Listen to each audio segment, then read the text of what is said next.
kabar semua? Senang sekali saya Rini Ayu Ningtyas dapat menjumpai Anda kembali dalam program kesayangan kita, Dokterku, disiarkan langsung dari Studio L Sinta TV dan 95,7 FM Fit Radio Semarang. Seperti biasa, selama 1 jam ke depan, kami akan menyajikan informasi seputar kesehatan Anda dengan tema kali ini mengenai reinfeksi COVID-19 mungkinkah terjadi? Bagi Anda yang ingin bertanya langsung, silakan di 021 2520 666 atau bisa juga kirim pertanyaan Anda ke email kami di dokterkuelsinta@yahoo.co.id.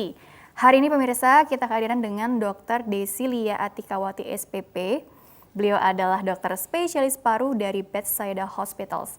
Kita sapa dulu Dr. Desi, panggilannya yang sudah di samping saya. Dr. Desi, apa kabar? Halo, alhamdulillah baik. Alhamdulillah, kabar sehat juga dari aku ya dok ya. Dokter, hari ini kita bahas tema yang unik nih gitu ya. Sebetulnya kan ini penting sekali ya mengenai reinfeksi COVID-19 mungkinkah terjadi. Oh, kita rajin mengikuti beritanya dok gitu kan. Kan kita juga sering ya dapat artikel gitu ya, atau mungkin lagi buka internet atau apa, itu katanya di beberapa negara kabarnya ada orang yang sebenarnya sudah pernah dinyatakan sembuh gitu ya dari COVID-19. Betul. Kemudian beberapa bulan kemudian dikabarkan terinfeksi lagi gitu ya kan. Jadi kita mempertanyakan sendiri kekebalan itu bagaimana sih kalau kita sudah pernah terinfeksi COVID-19 gitu ya. Tentunya ini akan jadi pembahasan yang menarik walaupun mungkin angka kejadiannya belum terlampau banyak gitu ya. Iya. Tapi harus jadi perhatian kita bersama juga. Sebetulnya reinfeksi COVID-19 pengertiannya apa begitu dokter? Oke, kalau untuk definisi dari reinfeksi COVID-19 sendiri, jadi ditemukan itu pada pasien yang sebelumnya sudah pernah terdiagnosis oleh COVID-19, artinya dia dari pemeriksaan swab PCR itu hasilnya positif. Baik dia mau bergejala maupun tidak bergejala itu tidak masalah. Kemudian dia sudah sembuh dan lebih bagus lagi kalau sudah ada dinyatakan dari hasil pemeriksaan swabnya negatif. Kemudian dalam jangka waktu beberapa lama dia kembali sakit lagi dengan hasil pemeriksaan swabnya kembali positif. Balik lagi bisa juga bergejala ataupun tidak bergejala, itu seperti itu. Bisa tanpa gejala juga. Betul. Gitu ya. Ya. Ini ketahuannya memang harus dipastikan dulu dengan yang swab test tadi ya. Betul. Positif untuk yang kedua kalinya begitu ya. Iya, karena kan diagnosis COVID sendiri balik lagi digunakan untuk standar bakunya adalah menggunakan swab PCR ya gitu, bukan menggunakan rapid test atau serologi. Itu yang penting untuk diketahui gitu. Iya, ini udah standar bakunya. Betul. Gitu iya. Ya. Tapi untuk perihal kekebalan itu sendiri ya dok ya, kan logikanya secara umum nih gitu ya, ketika orang sudah pernah terinfeksi virus gitu, kan katanya tubuh ini kan secara alami gitu ya, artinya punya memori nih, artinya udah membangun kekebalan itu sendiri terhadap virus yang dimaksud itu gitu ya. Betul, dok ya. Iya. Tapi ini kok bisa terulang lagi, jadi ada apa sih dengan kekebalan tubuh orang tersebut begitu dok? Ya jadi untuk penyakit sendiri yang memang mungkin hanya sedikit, misal satu-satunya penyakit kalau memang misalnya sudah pernah sakit kemudian dia tidak kena lagi itu adalah measles atau campak ya gitu. Nah ini sedangkan COVID-19 sendiri kan penyakit yang tergolong sangat muda. Baru dia mungkin belum 1 tahun, belum ulang tahun COVID-19 ini ya gitu. Dia kan baru juga mulai Desember ya 2019, belum setahun dia umurnya. Artinya masih banyak sekali yang kita tidak ketahui dan banyak sekali yang kita mesti pelajari lagi. Orang berpikir takutnya untuk mereka yang sudah pernah sembuh COVID, mungkin setelah ini saya tidak akan pernah lagi kena COVID-19. Nah ternyata teori tersebut sudah terpatahkan begitu, karena mungkin kalau kita bilang angka kejadian di dunia worldwide ya, di dunia sendiri kan hampir 50 juta orang ya yang sudah terkena COVID-19. Memang yang dilaporkan untuk reinfeksi sendiri itu belum sampai 30 mungkin. Jadi memang sangat sedikit sekali sih.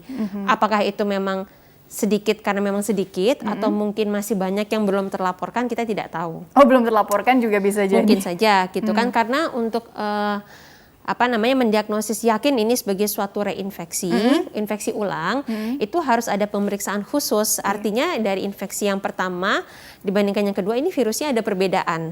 Itu yang pemeriksaan itu sebenarnya ada pemeriksaan khusus yang harus dilakukan. Namanya genome sequencing ya begitu. Nah kemudian kalau dari penelitian atau mungkin pertanyaan yang muncul ya. Kalau misalnya sudah pernah COVID-19, saya berapa lama sih saya punya kekebalan tubuh terhadap COVID ya begitu. Nah, ini pun sendiri masih bermacam-macam. Ada penelitian yang mengatakan kalau misalnya sudah pernah sakit COVID, pasti kan orang akan timbul daya tahan tubuh ya, punya antibodi terhadap COVID. Tapi ternyata setelah kurang lebih 3 bulan, ternyata turun nih signifikan, hanya sisa 20%. Ada penelitian yang seperti itu.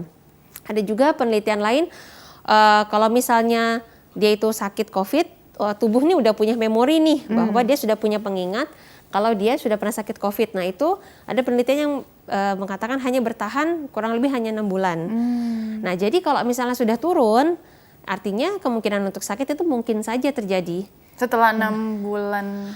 Dari berbagai macam kasus yang pernah dilaporkan itu, yang paling pendek itu ada yang sekitar 46-48 hari. Waduh. Kondisi reinfeksi itu yang paling pendek. Itu terjadi bukan pada usia tua, pada usia masih 20-an juga gitu. Ya Allah. Itu yang dilaporkan kasus di Nevada di Amerika. Itu yang paling pendek sih 48 hari, sekitar 48 hari.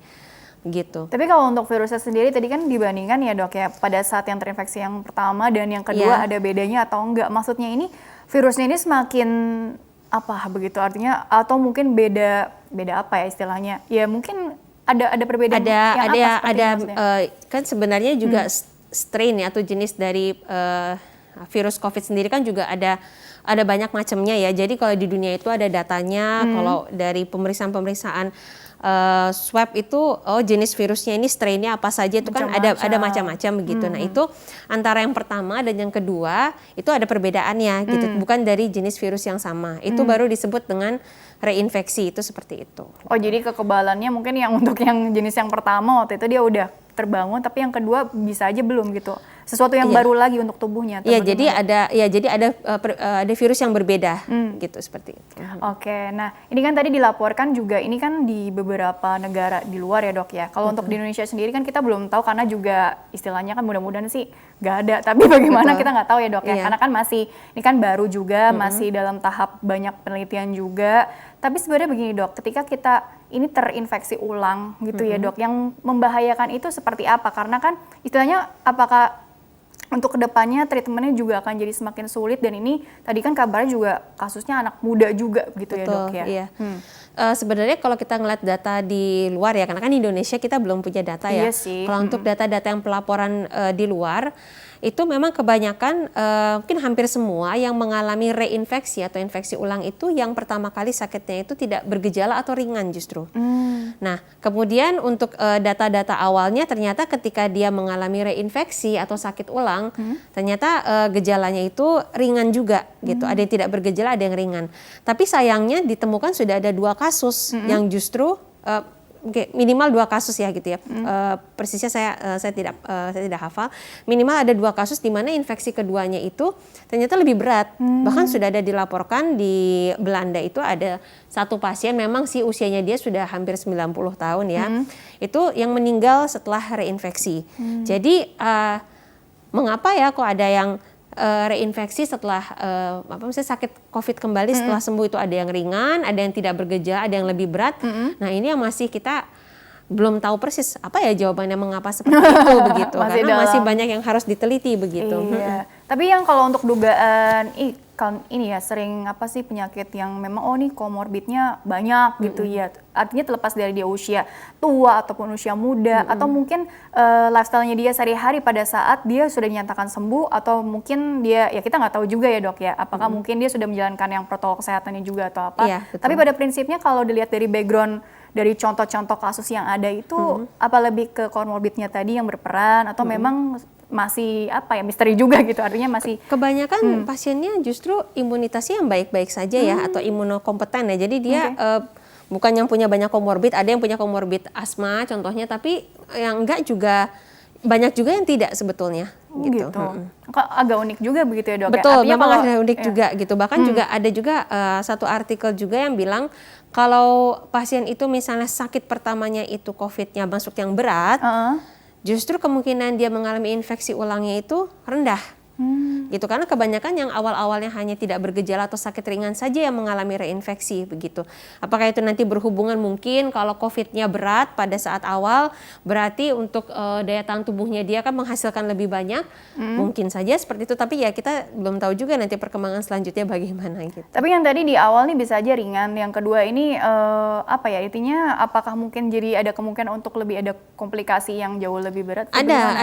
Sayangnya ada yang dilaporkan walaupun tidak lebih sedikit lagi ya. Yang kedua ternyata lebih berat. Bahkan ada juga yang pelaporan meninggal setelah reinfeksi yang kedua itu ada. Jadi ya itu yang kita perlu hati-hati sih sebetulnya. Tapi pada prinsipnya berarti sama nggak sih dok ketika ya ini tadi balik lagi penanganan yang ketika yang terinfeksi pertama kali dengan yang memang berulang gitu ya dok ya, artinya apakah sama seperti protokol kesehatan yang udah atau mungkin ada tambahan lain yang kita juga nggak tahu di sini, ini hanya ini aja sih dok, usaha aja gitu dok supaya sebenarnya untuk protokol pengobatan pada yang reinfeksi belum ada karena untuk definisi sendiri untuk reinfeksi itu dari WHO belum ada statement pastinya. Itu yang sudah mengeluarkan contohnya CDC punya Eropa, terus juga ada Pan America Health Organization juga itu mereka asosiasi gitu. yang lain-lain Jadi gitu ya? itunya saja masih belum ada, apalagi protokolnya bagaimana melakukan terapinya. Kurang lebih sih di terapinya masih dengan sama, tergantung dengan derajat berat sakitnya sih. Ya mungkin gitu. juga preventif juga supaya yang udah sembuh tidak terulang lagi gitu kali ya maksudnya ya. Betul. Oke, itu yang penting untuk ditarik kesimpulannya ya itu.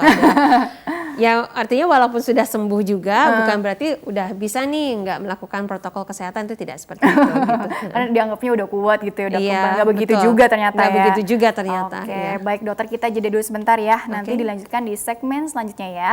Oke, baiklah pemirsa, jangan kemana-mana, tetaplah bersama kami. Kami akan kembali sesaat lagi.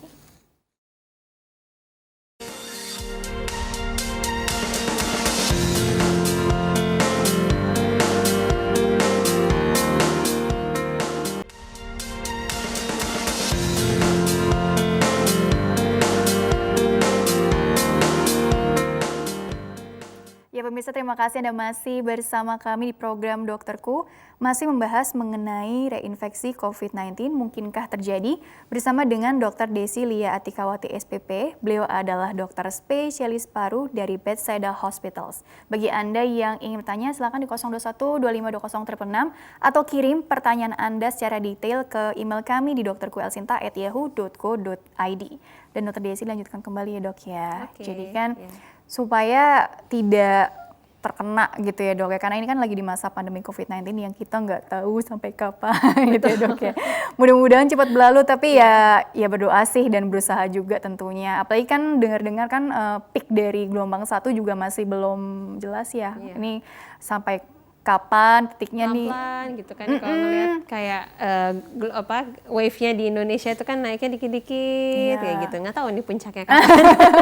Tapi palingnya gini dok, karena kan ada orang juga yang banyak bahkan ya yang memang tidak aware sekali gitu ya dengan gejala itu sendiri, atau bahkan ada istilahnya kan OTG juga. Betul, gitu ya dok ya. Gejala makin kesini makin variatif katanya. Betul. Seperti itu. Yang kita duga itu bukan COVID, tapi ternyata iya gitu. Betul, ya dok ya. Iya. Jadi sebenarnya kalau makin kesini makin beragam, apa yang perlu kita waspadai juga dok? Gejala baik yang umum ataupun yang makin kesini yang baru-baru tadi yang kita tidak duga sebelumnya dok. Tentunya kalau secara umum ya mungkin juga pemirsa juga udah pada tahu ya, mungkin kalau gejalanya COVID secara umum karena dia utamanya misalnya menyerang saluran napas, ya berarti dia batuk, kemudian juga bisa sesak napas, dan juga seringnya disertai juga dengan demam.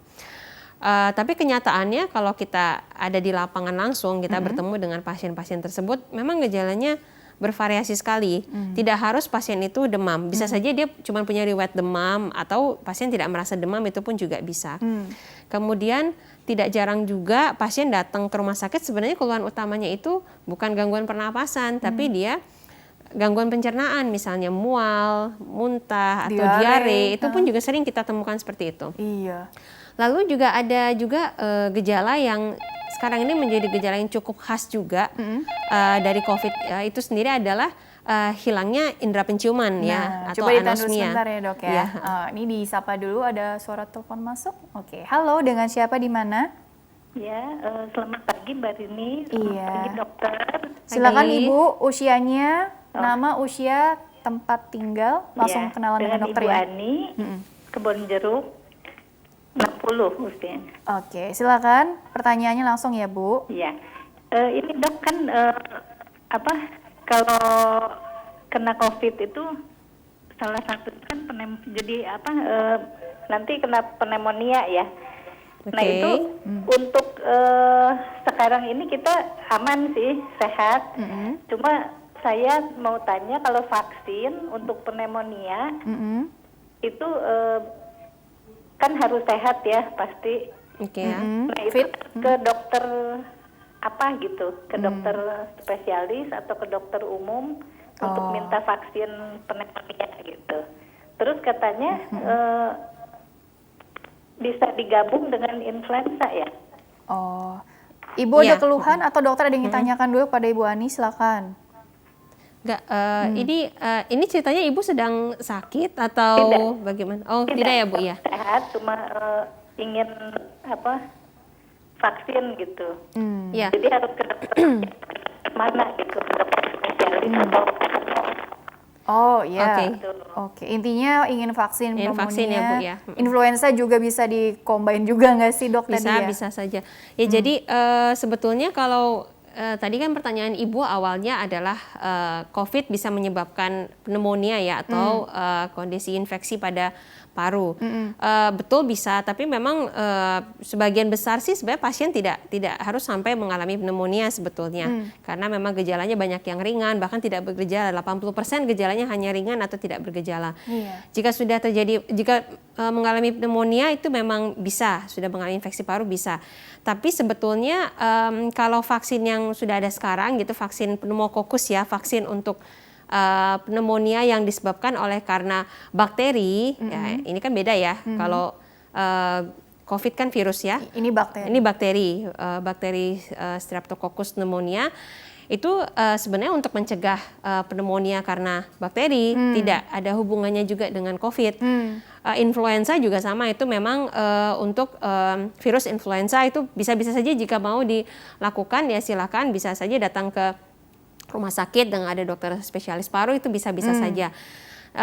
Namun dia tidak akan menyediakan proteksi atau perlindungan untuk COVID.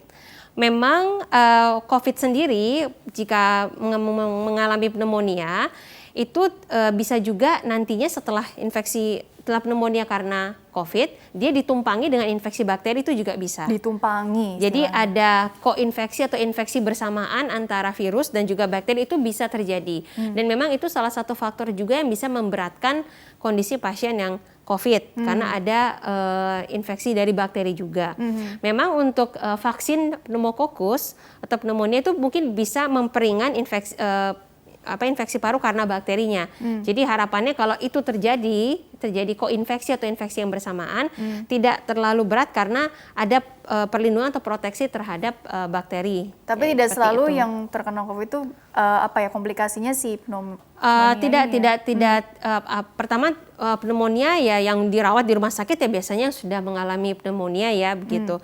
Apakah koinfeksi itu bisa terjadi? Bisa, sering sekali terjadi ya, tidak terlalu sering juga terjadi.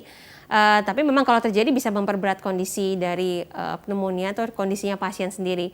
Jadi kalau mau divaksin ya sah-sah saja, silakan saja. Tapi itu tidak memberikan proteksi terhadap COVID-nya. Gitu. Nah, soalnya kan untuk vaksin untuk COVID sendiri kan Betul. masih bagaimana dong?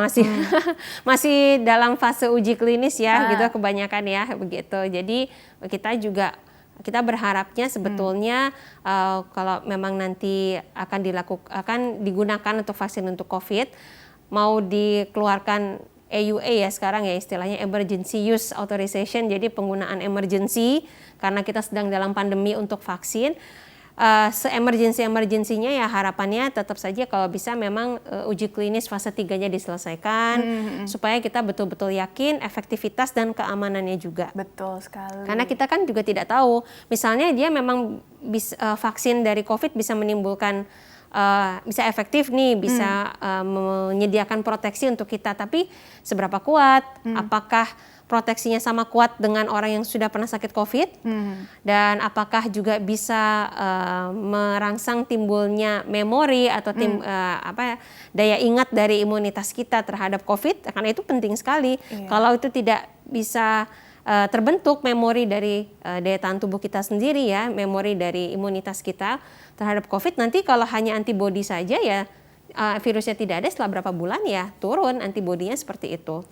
Dan apakah kalau memang nanti setelah diberikan harus diulang setiap berapa lama, itu kan yang kita juga ya nanti mungkin sambil jalan ya, tapi paling enggak harus efektif dan harus aman dulu itu juga. Makanya diuji dulu gitu ya dok ya. Karena kan juga kalau kita bicara sedikit aja vaksin yang saya nggak sebut merek deh, ada satu vaksin yang juga kan di luar negeri, di Inggris ternyata ada yang menyebabkan efek samping yang cukup berat juga sampai sempat oleh FDA di stop juga kan untuk uji klinisnya. Nah itu yang kita jangan sampai itu terjadi. Oke, kurang lebih seperti itu. Tapi kalau untuk mindset yang ini karena sambil menunggu vaksin untuk COVID-nya ini yang masih istilahnya masih dalam tahap penelitian, pengembangan gitu ya. Kita sah-sah aja dong tadi untuk meningkatkan kekebalan atau menghindari resiko komplikasi yang tadi dengan mau vaksin influenza atau pneumokokus tadi ya dok ya. Boleh saja sih itu dilakukan. Gitu. Jadi kalau kita mau bicara vaksin itu masih belum tentulah begitu ya. Jadi kalaupun dia bisa cukup efektif, rasanya juga tidak akan bisa memberikan proteksi 100% juga. Artinya kalau sudah divaksin berarti sudah 100% tidak mungkin akan terkena COVID. Itu tidak juga seperti itu. Gitu. Artinya kemungkinan bisa sakit bisa, tapi harapannya kalaupun misalnya sampai sakit, gejalanya tidak yang berat. Itu yang banget gitu ya. Harapannya seperti itu. Dan misalnya nanti kalau vaksin sudah keluar berarti kita sudah bebas nih, misalnya kayak begitu. Nah itu juga tidak, karena vaksin itu juga baru akan efektif kalau dipakai oleh secara massal. Dan untuk bisa mencakup populasi yang begitu besar juga butuh waktu, mungkin juga tahunan juga gitu. Mungkin tidak dalam 1-2 hari, seminggu, sebulan, tidak seperti itu. Jadi artinya kita yang pasti-pasti dulu deh, 3M itu dilakukan, protokol kesehatan, kemudian 3T-nya dari treatment, testing, tracing, itu yang harus dilakukan, itu yang pasti-pasti dulu deh gitu. Kurang lebih begitu ya. Nah bicara kembali, nah tadi insya Allah jawabannya untuk Bu Ani sudah cukup detail ya. Jadi datangi rumah sakit dengan fasilitas yang tadi ya dok, yang lengkap. Yang memang memiliki untuk vaksin. Ada SPP-nya gitu ya dok ya.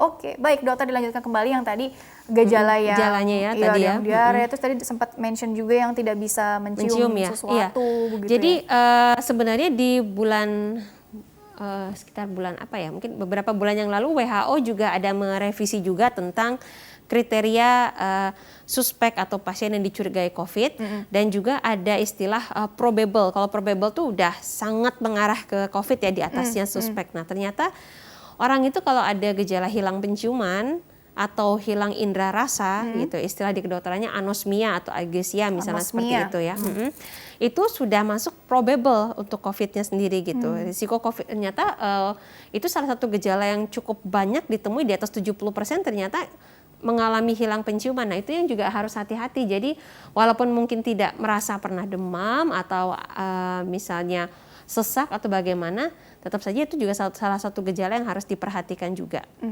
Oke, dokter, untuk seputar gejalanya mungkin udah dulu kali ya. Sekarang mau jawab ini dulu dok, pertanyaan dari email dulu ya, karena cukup panjang juga. Dokter beri tanggapan dulu, nanti kita kembali lagi ke materi lagi ya dok ya. Jadi bagi pemirsa yang ingin bertanya via email, silakan kirim saja pertanyaan ke email kami di dokterkuelsinta@yahoo.co.id. Format lengkapnya di bawah ini, nama, usia Anda atau usia pasien yang ditanyakan, serta tempat tinggalnya ya. Baik, ini pertanyaan pertama dari Ibu Karti, usianya 62 tahun. Pertanyaannya seperti ini. Walaupun ini mungkin tidak secara langsung berkaitan, tapi mungkin dokter bisa beri tanggapan saja di bagian parunya dok ya. Betul. Dok, saya ada kanker sarkoma punggung. Sudah operasi 2 kali di tahun 2018 dan 2019. Sudah di radioterapi juga sebanyak 33 kali. Dari hasil scan pada November 2020, berarti bulan ini dong ya. Di tengah pandemi COVID-19 ini ada nodul di paru sebesar 4 kali 2 cm. Dokter di rumah sakit saya menyarankan untuk operasi. Pertanyaan saya, apakah nodul di paru saya tersebut karena efek penyebaran kanker atau sakit paru pada umumnya? Nah mungkin ini juga karena di tengah pandemi COVID-19 orang-orang yang memang sudah punya background masalah di saluran pernafasannya Jadi atau agak di bagian takut gitu parunya. mungkin ya ke rumah sakit. Iya, agak takut begitu ke ya. rumah sakit. Terus sering juga dikait-kaitkan ini ada kaitannya dengan karena kondisi COVID-nya nggak sih, ada virus di. Jadi macam-macam dok pikiran Betul, kita kadang. Jadi Iya. sebenarnya tanggapan untuk Ibu Karti ataupun mungkin keluarganya juga kali ya yang juga mungkin mendampingi rumah sakit segala macam, apa yang perlu diperhatikan di sini dokter? Ya, jadi tadi kalau ditanya nodul parunya, apakah tadi karena penyebaran dari sarkoma di punggungnya? Mungkin saja. Sebetulnya sih sepertinya untuk jenis sarkoma untuk penyebaran tidak begitu ya. Tapi ya kalau dibilang mungkin ya mungkin saja. Tapi biasanya kalau dia penyebaran, kalau nodul itu sebenarnya digampangkan itu kayak ada gambaran. Mungkin kalau dari scan atau dari ronsen gitu ada gambaran seperti bulat putih begitu ya gitu. Itu biasanya kalau dia merupakan suatu penyebaran dari kanker di tempat lain, cancer di tempat lain, biasanya sih dia multiple ya gitu ya. Multiple itu artinya ada beberapa biasanya nodulnya. Apakah satu mungkin ya mungkin saja.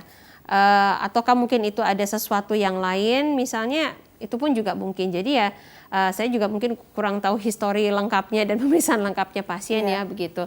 Jadi ya yang pasti sih perlu dievaluasi. Kalau memang ternyata itu adalah suatu keganasan di paru ya, kalau memang itu baru diketahui hanya satu saja dan tidak ada penyebaran tempat lain, kalau memang diangkat mungkin akan juga memberikan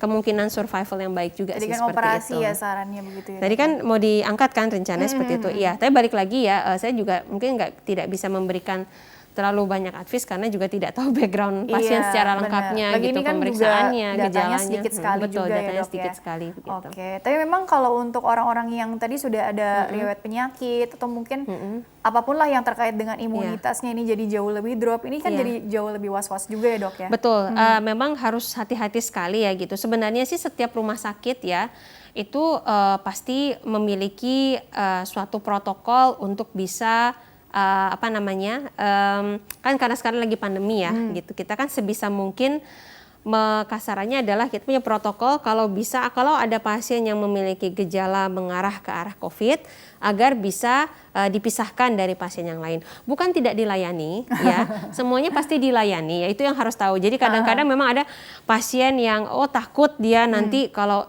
saya bilang saya COVID atau saya punya gejala COVID, nanti saya tidak dilayani oleh rumah sakit, tidak seperti itu. Tapi ini juga yang perlu diketahui juga oleh audiens semua juga bahwa rumah sakit pasti punya protokol untuk memisahkan. Karena kan yang datang ke rumah sakit kan sakit ya, banyak orang sakit, apalagi mungkin yang punya daya tahan tubuhnya sudah menurun dengan penyakit yang kronis. Nah kita memang perlu memisahkan, biasanya nanti ada tempat khususnya, itu seperti itu.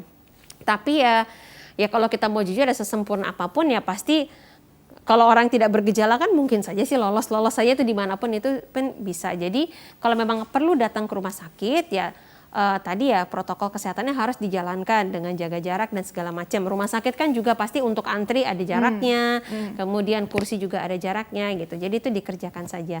Dan yang pasti jangan sampai juga bahwa sebetulnya Anda atau sebenarnya pasien sudah butuh ke rumah sakit, sudah ada gejala segala macam, atau mungkin yang punya penyakit kronis ya seperti diabetes mungkin, atau asma, atau hipertensi, penyakit jantung yang lain, dia jadi tidak mau kontrol karena takut ke rumah sakit, jangan juga sampai seperti itu, karena nanti khawatirnya justru kalau tidak kontrol rutin malah penyakitnya juga jadi tambah berat, atau ada yang terlambat terdiagnosis. Nah itu yang jangan sampai juga sih seperti itu gitu. Kalau memang masih memungkinkan untuk konsultasi via telekonsultasi ya bisa, tapi itu kan pasti terbatas juga ya. Nanti kan kalau dokter perlu melakukan pemeriksaan langsung ya silakan appointment dulu ke rumah sakit seperti itu. Tapi jangan sampai jadi terlambat. Gitu. Jangan menunda pemeriksaan jangan atau menunda yang pengobatan gitu. Sudah banyak sih ketemu ya gitu ya. Biasanya yang nanti yang punya asma tiba-tiba sudah serangan berat akhirnya baru, padahal mungkin kalau bisa di catch atau kita tangkap lebih awal akan bisa lebih bagus begitu. Iya begitu ya. Jadi mindset ini perlu diubah tadi walaupun memang situasinya seperti ini gitu Iya ya. sih betul. Baiklah. Makanya jaga kesehatan lah yang paling penting. Iya betul. Pertanyaan selanjutnya dulu ya. Ini dari Dini, usianya masih 14 tahun dari Jakarta. Dok, aku nggak bisa nyium apa-apa, udah 2 mingguan. Apakah itu gejala penyakit berbahaya? Keluhan lain hanya pusing tapi tidak ada demam, demam atau batuk atau flu. Sekarang tidak bisa nyium apa-apa dok, itu kenapa ya? Pakai emot sedih lah gitu. Saya harus bagaimana? Terima kasih. Oh masih muda sekali ya, Masih 14 muda ya. tahun. Nah ini kan tadi kan ada anosmia juga tuh sempat. Tapi Iya. sebenarnya bagaimana dok? Karena kan nggak yang bisa aja kan karena batuk atau pilek biasa, flu Betul, biasa iya. gitu. Hilang penciuman tidak 100% punya COVID ya, begitu. Tapi ya, itu salah satu alarm lah ya untuk berpikir ke arah sana, itu sah-sah saja dan itu Karena perlu lagi di dipikirkan. sini, lagi di pandemi juga gitu Betul, ya. karena kita lagi pandemi sekarang gitu. Jadi saya rasa ya datang saja ke rumah sakit gitu. Bisa bertemu dengan dokter spesialis misalnya dan dilakukan swab untuk memastikan adanya COVID, itu bisa dilakukan. Saya tidak bilang itu pasti COVID ya gitu. Kemungkinan lain bisa-bisa saja ya gitu. Tapi itu salah satu alarm yang harus kita hati-hati gitu untuk kemungkinan COVID. Oke, kurang lebih Gitu. seperti itu ya. Walaupun mungkin ini kayaknya nggak mungkin deh, tapi nggak apa-apa ada soalnya. Nggak apa-apa gitu. Soalnya saya juga pengalaman banyak juga sih pasien datang itu keluhannya hanya hilang penciuman saja. Itu pun ternyata positif COVID, itu pun juga cukup banyak juga sih sebetulnya. Jadi harus hati-hati juga. Gitu. Dan untuk kita mengenali alarm yang ada di tubuh kita ya dok ya, terus juga apa ya istilahnya mau lihat lagi ke belakang ini, kita ada riwayat kontak dengan siapa sih? Atau mungkin sekarang udah nggak berlaku lagi karena kan istilahnya udah makin banyak OTG juga di mana-mana. Betul, iya. Terus kita juga kalau yang aktif, produktif, intinya kan juga mobilitasnya tinggi. Terus kita juga udah nggak bisa nebak lagi siapa yang kira-kira lebih beresiko atau bagaimana. Sehingga bagaimana tuh dok? Karena kan tadi harus nge-track lagi ke belakang. Kira-kira kita beresiko sekali atau enggak sih gitu. Sehingga mungkin yaudah deh udah saatnya untuk melakukan ya tes tadi ini untuk memastikan. Iya, itu memang susahnya ya kalau memang kita terutama buat orang-orang yang misalnya bekerja seperti itu, karena kan banyak sekali orang yang tidak bergejala atau dia gejalanya sangat ringan sehingga dia tidak merasa bahwa itu kemungkinan ke arah COVID ya. Atau self-limiting disease juga kan? Iya betul, mungkin dia hanya merasa sempat meriang sebentar, mungkin habis kehujanan misalnya kayak begitu gitu. Atau mungkin hanya pegel-pegel badannya gitu, itu bisa Umum saja kan, itu banget kan ya. susah ya.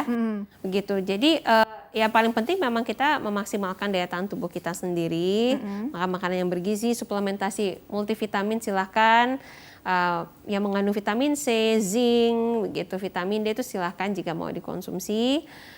Kemudian mungkin juga akan ada baiknya untuk tempat-tempat kantor atau tempat bekerja melakukan screening rutin misalnya gitu. Yang memang dianjurkan adalah swab, bukan rapid test ya, sebisa mungkin dilakukannya swab, misalnya tiap berapa lama itu juga bisa dilakukan. Dan paling penting juga di tempat-tempat mungkin bekerja ataupun dimanapun sebetulnya, itu kalau memang sudah ada yang mengalami sakit, terutama gejala pernafasan, ya sebaiknya mungkin dia tidak bekerja, dia istirahat dulu, mungkin cepat-cepat dia melakukan isolasi sendiri walaupun belum tahu ya gitu. Mungkin itu tindakan preventif yang lebih baik lah daripada terlambat gitu. Tapi sebenarnya kalau untuk tadi ya isolasi mandiri gitu ya, ini kan masih orang sebenarnya sudah cukup paham sih ya. Tapi mungkin bisa lebih ditekankan lagi sebenarnya apa sih yang bisa kita lakukan, karena kan ada yang memang harus ke itu ya wisma gitu ya dok ya untuk perawatan gitu ya dok ya. Nah kalau yang untuk isolasi mandiri sendiri di rumah nih gitu ya dok ya, apa yang bisa dilakukan supaya benar-benar dikatakan ini imunitas kita ini udah cukup baik nih, kita support sendiri gitu dok. Betul. Kalau untuk isolasi sebetulnya isolasi itu bisa dilakukan di rumah sakit, bisa dilakukan juga di fasilitas-fasilitas yang bukan rumah sakit ya, terutama buat mereka yang gejalanya ringan atau tidak bergejala. Sebenarnya di rumah pun juga bisa-bisa saja, namun juga memang untuk mereka yang melakukan isolasi ya harus Oke, mungkin ditahan dulu sebentar ya. Iya ya. Baik, halo, dengan siapa di mana? Halo, selamat siang. Iya, dengan Bapak siapa di mana? Dengan Firdaus dari Bekasi. Usia berapa Pak? 64 tahun. Oh iya, silakan Pak. Ingin tanya apa? Saya pernah kena COVID. Oh iya. Terus apakah bisa kena lagi? Itu aja Pak. Terima kasih. Oke. Dokter ada yang ditanyakan dulu kepada Pak Uusnya? Enggak. Ya, silakan. Oke. Oh iya, bisa terkenal lagi nggak? Ini udah dinyatakan sembuh gitu ya? Betul. Iya, mungkin tadi yang kita sudah bahas di segmen awal ya, begitu. Jadi untuk mereka yang sudah pernah sakit COVID dan sudah sembuh, itu tidak ada jaminan 100% bahwa tidak akan terkena COVID lagi. Bisa kena lagi? Bisa. Kasus-kasusnya juga sudah mulai dilaporkan di berbagai negara di dunia ya. Di Hong Kong itu yang paling pertama melaporkan. Di Amerika, di Belanda, Belgium, dan segala macam itu sudah ada kasus-kasusnya. Di Indonesia belum pernah ada pelaporan, bukan berarti belum ada ya, belum ada pelaporannya karena memang tadi ya ada pemeriksaan khusus yang harus dilakukan untuk membedakan antara yang virus pertama dengan yang virus kedua ini ada perbedaan atau tidak, itu seperti itu. Jadi kalau ditanya mungkin saja setelah berapa lama dok biasanya? Ini belum ada patokan pastinya, tapi kalau misalnya kita ambil dari Pan American Health Organization, di situ mereka bikin jeda waktu itu kalau misalnya di atas 90 hari. Tidak tahu juga kenapa 90 hari ya. 3 begitu. bulanan gitu. Jadi kurang lebih 3-4 bulan kalau dari mereka yang sudah pernah, semenjak terdiagnosis pertama COVID, dia mengalami reinfeksi atau COVID berulang, itu bisa saja terjadi seperti bisa itu. saja. Betul. Di Indonesia belum ada pelaporan gitu. Iya, belum Tapi ada bukan pelaporan. berarti nggak ada. Jadi kita tetap saja harus hati-hati, tetap jaga protokol kesehatan harus dilakukan selama pandemi masih ada. Berarti semuanya tetap harus dijalankan protokol. Atau mungkin yang kesehatannya. tadi kalau misalnya di kantor tadi kan rutin nih dikasih fasilitas untuk screening Iya, tadi ya dok betul. ya. Kalau yang memang sudah pernah terinfeksi gitu ya. Jadi sebenarnya apakah memang 3 bulan walaupun 3 bulan kemudian walaupun nggak ada gejala kita ya udah cek aja gitu kan karena kan lebih cepat ketahuan lebih baik dong. Boleh-boleh saja kalau mau dilakukan. Lalu juga ini biasanya banyak juga ketemu pasien-pasien yang bingung sendiri biasanya untuk mereka yang sudah pernah COVID, kemudian mereka rapid test, kenapa ya dok kok saya dilakukan rapid test atau serologi berulang-ulang kok masih positif terus, nah itu juga bingung ya, sebetulnya sulit ya karena kalau mereka sudah pernah sakit COVID kan akan timbul antibodi ya, akan timbul pertahanan terhadap COVID. Nah di situ kan itu yang dideteksi oleh pemeriksaan rapid test, oleh pemeriksaan serologi gitu ya, antibodinya dari tubuh kita, jadi ya itu akan positif dalam waktu yang bisa lama. Gitu. Dan apakah artinya dia sakit COVID lagi itu tidak bisa kalau dari pemeriksaan rapid test. Oke, Gitu. Jadi harus gitu dari ya. pemeriksaan swab memang gitu ya, sulitnya begitu memang. Oke, gitu ya. Nah ini tadi untuk Bapak Us tadi kan sudah terjawab dengan cukup detail ya dok ya. Nah Iya. tapi balik lagi yang tadi dok pada saat isolasi mandiri tadi Oke, gitu ya, yang iya perlu tadi ya. dilakukan untuk istilahnya untuk meningkatkan kekebalan. Baik itu kan soalnya kan makin kesini kan banyak tuh beredar info-info lewat sosial media atau bahkan broadcast gitu kan ya dok ya. Minum ini, makan itu, konsumsi ini yang mungkin yang alami-alami, tapi itu bagus juga untuk menunjang imunitas kita, bagus untuk saluran pernafasan. Tapi sebetulnya mungkin kalau memang sudah dinyatakan positif, yang ideal tuh memang seperti apa sih untuk, karena kan ini self-limiting disease ya sekali lagi ya dok ya. Betul. Iya. Jadi kalau memang gejalanya ringan atau tidak bergejala, silakan bisa melakukan isolasi. Sebetulnya kalau kita bicara di rumah pun juga memungkinkan kalau bisa, tapi kalau memang memungkinkan misalnya dia punya kamar sendiri si pasien itu, kemudian dia bisa jaga jarak dengan yang lain begitu. Kalau misalnya minimal 2 meter lah dia jaga, kalau mau ngobrol dengan keluarga di rumah masih bisa, tapi minimal jaga jarak 2 meter misalnya seperti itu, dan semuanya pakai masker.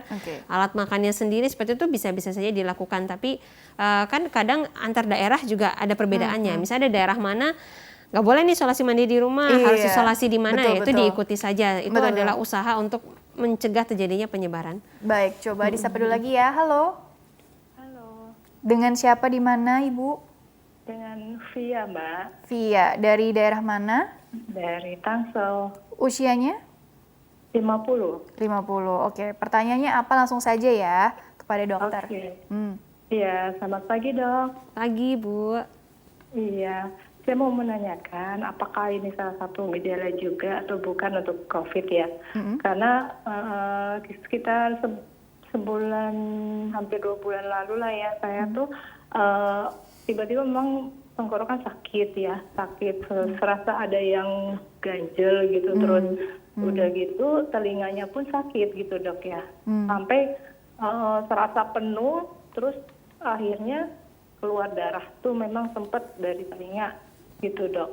Nah lalu serasa di hidung pun agak mampet memang ya, jadi apakah itu gejala dari COVID dan apakah memang COVID itu menyasar juga ke telinga seperti itu ya. Saya memang sudah ke THT, dokter THT, tapi memang beliau mengatakan sih ada infeksi di dalam telinga gitu ya. Terus saya juga jadi khawatir aja gitu dok, soalnya kan di tenggorokan kok rasanya nggak hilang sebentar terus muncul lagi gitu ya. Di tenggorokan itu rasa hilang timbul, terus di tenggorokan juga terasa masih ada yang mengganjal gitu, terus sampai terasa mau ngomong aja susah gitu ya dok. Terasa tertekan pita suaranya gitu dok gitu. Apakah COVID-nya itu juga seperti itu gejalanya atau gimana gitu dok? Ibu sendiri sekarang masih ada gejala seperti itu atau hanya 1-2 bulan yang lalu? Oh masih ya Bu ya? Masih, makanya saya juga bingung gitu. Tapi dokter THT sih bilang nggak apa-apa terus. Saya penasaran gitu ya dok. Kok nggak apa-apa tapi masih aja udah minum antibiotik dari dokternya kan dikasih. Cuman sudah berapa kali balik ya, karena kan memang tertutup juga nih telinga seperti budek ya, seperti nggak dengar gitu dok. Jadi dibersihkan, dikasih tampon segala ya, dimasukin salep ke dalam kayak gitu sampai seperti itu lah gitu ya. Tapi ya itu kok tenggorokannya juga nggak berkurang gitu, berkurang sedikit, terus tapi suka timbul lagi gitu. Baik, silakan dokter tanggapannya untuk Bu Via ya. Jadi kalau memang diawali dengan sakit tenggorokan ya Bu ya, memang sekali lagi ya keluhan sakit tenggorokan maupun flu atau yang lain tidak 100% punyanya COVID ya gitu. Jadi masih ada penyebab lain, masih mungkin banyak penyebab lain. Tapi dalam konteks pandemi itu salah satu hal yang tidak boleh kita singkirkan secara langsung ya. Jadi dibilang mungkin ya mungkin saja sakit tenggorokan karena COVID begitu. Kemudian kalau untuk hubungannya dengan sakit telinga, sebetulnya kalau sedang mengalami sakit tenggorokan, itu kan di daerah belakang mulut kita kan salurannya berdekatan juga. Jadi ada satu saluran yang menghubungi telinga bagian tengah kita dengan daerah tenggorokan kita, yaitu ada satu saluran. Dimana kalau tenggorokan kita itu mengalami peradangan, ujung saluran yang ada di dekat tenggorokan kita itu bisa karena radang di situ jadi agak swelling atau bengkak, itu nutup, jadinya akan menyebabkan telinga tengah itu juga bisa mengalami masalah gitu. Jadi awalnya mungkin telinganya berdenging, kemudian lama-lama akhirnya bisa mengalami infeksi juga ya, infeksinya naik dari telinga ke sana itu pun juga bisa atau karena tertutup tadi sehingga juga mengalami infeksi di lubang telinga tengah itu bisa. Dan kalau itu berat, ya tadi itu bisa menyebabkan membran telinga atau gendang telinganya pun bisa pecah pun itu juga bisa gitu. Jadi tadi hidung mampet juga tuh. Iya, karena kan ya itu kan tertekan dari bagian tengah, jadi itu bisa mengalami itu. Nah, pengobatannya tentunya ya dengan antibiotik dan segala macamnya itu bisa dilakukan. Kemudian tapi kalau memang tidak ada perbaikan terus-menerus harus dicari tahu juga penyebabnya apa ini gitu. Apakah ada infeksi karena kan pemberian antibiotik misalnya sudah diberikan tapi kok masih ada problem ya begitu. Nah, apa penyebabnya? Mungkin ada kuman tertentu, bisa mungkin dilakukan biakan untuk kumannya supaya kita bisa tahu kumannya atau bakterinya jenisnya apa. Atau mungkin ada COVID, harus dilakukan swab, bisa-bisa saja karena kan belum teratasi, itu mungkin saja. Ya itu perlu dilakukan lebih lanjut begitu. Dan untuk masalah telinganya sendiri yang berdarah, balik lagi mungkin untuk tindakan untuk memperbaiki struktur tersebut bisa-bisa saja dilakukan. Tapi kan balik lagi mungkin saya juga tidak tahu sampai derajat mana gangguan telinganya. Itu bisa didiskusikan juga dengan dokter THT KL, itu seperti itu. Jadi balik lagi ke SPTHT KL-nya untuk apa ini, ada kultur kuman atau apa? Misalnya, atau mungkin kalau untuk di parunya di swab gitu ya dok ya? Di tenggorokan belakangnya di swab itu bisa-bisa saja gitu. Oke, seperti itu ya kurang lebih saran-saran dari dokter ya. Dokter, kita jeda dulu sebentar, istirahat dulu ya dok ya. Habis itu dilanjutkan di segmen terakhir ya. Oke, baiklah pemirsa, jangan kemana-mana, tetaplah bersama kami akan kembali sesaat lagi.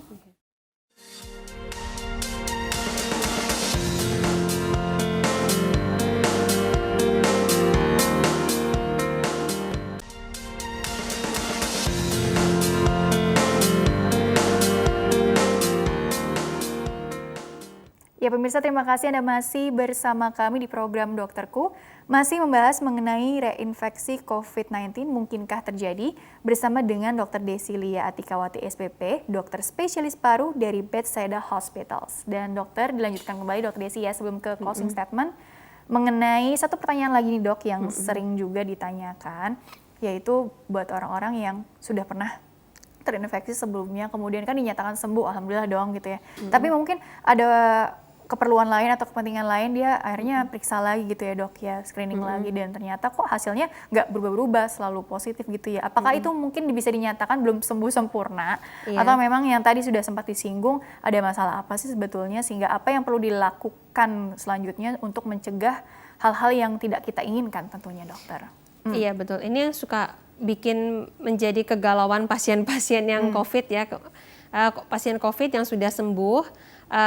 Itu kan pertama kali dia didiagnosis di swab ya, hasilnya positif. Kemudian setelah dievaluasi 7-10 hari, kemudian kadang-kadang sampai diulang tiap 7 hari atau tiap 5 hari, kok masih positif, terus ini apa artinya saya belum sembuh atau bagaimana? Padahal gejala sih sudah tidak ada ya, begitu. Nah, ini kesulitannya untuk pemeriksaan PCR atau swab itu ini agak sulit karena swab PCR itu dia tidak bisa membedakan apakah ini virus yang hidup ataupun ini sebenarnya hanya partikel virus saja yang sudah mati, itu dari sisa-sisa pembersihan saja, itu dia tidak bisa membedakan. Kebacanya tetap sama gitu? Tetap saja terdiagnosis sebagai positif. Itu makanya tapi sebenarnya kalau kita melihat dari pedomannya dari Kementerian Kesehatan maupun dari WHO, untuk isolasi itu sebetulnya cukup saja 10 hari. Untuk orang yang tidak bergejala 10 hari dihitung dari waktu dia swab pertama terdiagnosis COVID, selama 10 hari tidak ada gejala terus, setelah itu sudah bisa selesai isolasi. Kalau dia ada gejala, itu dihitung 10 hari dari dia pertama kali timbul gejala sampai minimal ada 3 hari dia tidak punya gejala gangguan pernapasan maupun demam sama sekali. Apakah harus di swab ulang? Kalau dari pedoman di Indonesia sebenarnya tidak wajib dilakukan swab ulang. Tapi kalau itu bisa dilakukan itu akan lebih baik lagi begitu. Nah jadi tadi itu dia, kalau sudah ada yang diteliti-teliti, kalau misalnya sudah dalam jangka waktu sekian tadi yang dikatakan, biasanya virus itu sudah tidak tumbuh lagi, sudah tidak menginfeksi lagi, itu seperti itu. Amin. Karena juga kan mungkin banyak juga ya kalau punya pasien-pasien yang sudah mulai nanya kan dari pemeriksaan swab suka ada nilai CT-nya gitu ya, CT value itu juga. Nah kadang itu juga bisa membantu kita juga kadang para dokter untuk melihat kira-kira ini hasil positifnya ini masih infeksius atau masih mungkin menularkan nggak pasien atau tidak, seperti itu. Infeksius Jadi apa enggak, gitu balik ya? lagi untuk keputusan seperti itu, nah itu yang harus konsultasi dengan dokter spesialis lagi untuk seperti itu ya. Kadang sulit untuk diinterpretasi sendiri pasti begitu. Benar, oke dokter, karena waktunya juga terbatas, jadi kesimpulan yang bisa dokter sampaikan mengenai tema hari ini kepada kita semua, silakan dokter. Jadi sih kesimpulannya adalah reinfeksi atau infeksi COVID kembali setelah seseorang itu sembuh COVID itu bisa terjadi karena sudah ada banyak laporan, sudah ada laporannya juga di berbagai negara di dunia. Yang artinya walaupun sudah pernah sembuh COVID, protokol kesehatan itu pun tetap harus dijalankan selama pandemi ini masih ada. Dan kalau memang nanti menaruh harapan ke vaksin, ya itu pun sendiri ya vaksin masih dalam proses uji klinis, kita juga belum tahu nanti hasilnya seperti apa, efektivitasnya berapa banyak, dan untuk menimbulkan kekebalan secara menyeluruh itu pun butuh waktu yang lama, tidak dalam waktu yang dekat. Oleh karena itu yang paling penting adalah menjalankan protokol kesehatan 3M, 3T pun juga dijalankan oleh pemerintah juga seperti itu, dan jaga daya tahan tubuh untuk mencegah sakit dan cegah penularan sih, itu aja. Baik Dr. Desi, terima kasih telah berbagi ilmu di sini. Insya Allah membawa banyak manfaat untuk orang banyak, sukses dan berkah selalu untuk dokter ya. Amin. Ya, dan pemirsa, terima kasih juga Anda telah mengikuti program ini. Saya Rini Ayuningtyas beserta seluruh yang tugas mohon undur diri dari hadapan Anda. Sekian dan sampai jumpa.